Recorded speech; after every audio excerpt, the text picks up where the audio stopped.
સુરેન્દ્રનગરના કોંઢ અને મોરબીના જેતપરમાં ખેડૂતોના ખેતરમાં જે અત્યારે હાલ વીજપોલ નખાઈ રહ્યા છે, એ જ વાતનો ઉગ્ર વિરોધ કોંગ્રેસના નેતાઓ અને ખેડૂતો દ્વારા કરવામાં આવી રહ્યો છે। અત્યારે હાલ કોંગ્રેસના એક બાદ એક નેતાઓ છે, એ લોકો ઓગણ જ્યાં સભા સ્થળ છે ત્યાં જવા માટે રવાના થયા છે, પણ ક્યાંક કોંગ્રેસના નેતાઓ જે ગાંધીનગર જવાની વાત કરી રહ્યા છે, એ ગાંધીનગરમાં તેમને હજી સુધી આ આખો આંદોલનની પરમિશન મળી નથી અને પોલીસ દ્વારા પરમિશન આપવામાં આવી પણ નથી। આખો આ મામલો શું છે તેની વાત વિગતે કરીએ। નમસ્કાર, હું હંસિની અને તમે જોઈ રહ્યા છો નિર્ભય ન્યૂઝ।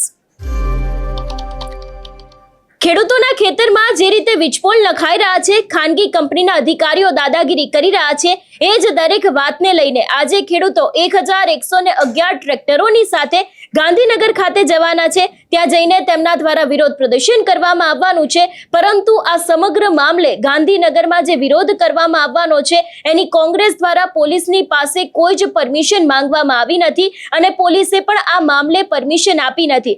જો કદાચ કોંગ્રેસના નેતાઓ છે એ લોકો ત્યાં પહોંચ્યા, ખેડૂતો ત્યાં પહોંચ્યા, તો નક્કી ક્યાંક કોઈક મોટી નવાજૂની થઈ શકે છે એવી પણ શક્યતાઓ છે।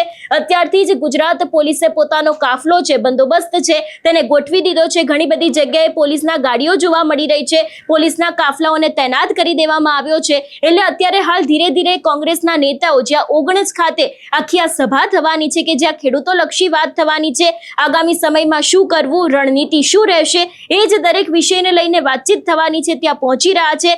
કોંગ્રેસના ગેનીબેન ઠાકોર હોય, અમિત ચાવડા હોય, પાલ આંબલિયા, લાલજી દેસાઈ સહિતના નેતાઓ છે, એ લોકો એક બાદ એક અત્યારે હાલ ઓગણજ ખાતે પહોંચી રહ્યા છે। સૌથી પહેલા તો ત્યાં જે તૈયારીઓ કરવામાં આવી છે અને અત્યારે હાલ આ રેલી ક્યાં પહોંચી છે, દરેક દ્રશ્ય ઉપર નજર કરીએ।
એટલે એક તરફ હવે જોવાનું એ રહેશે કે પોલીસ દ્વારા તેમને પરમિશન આપવામાં આવી નથી અને કોંગ્રેસના નેતાઓએ આ વિરોધની પરમિશન માંગી પણ નથી.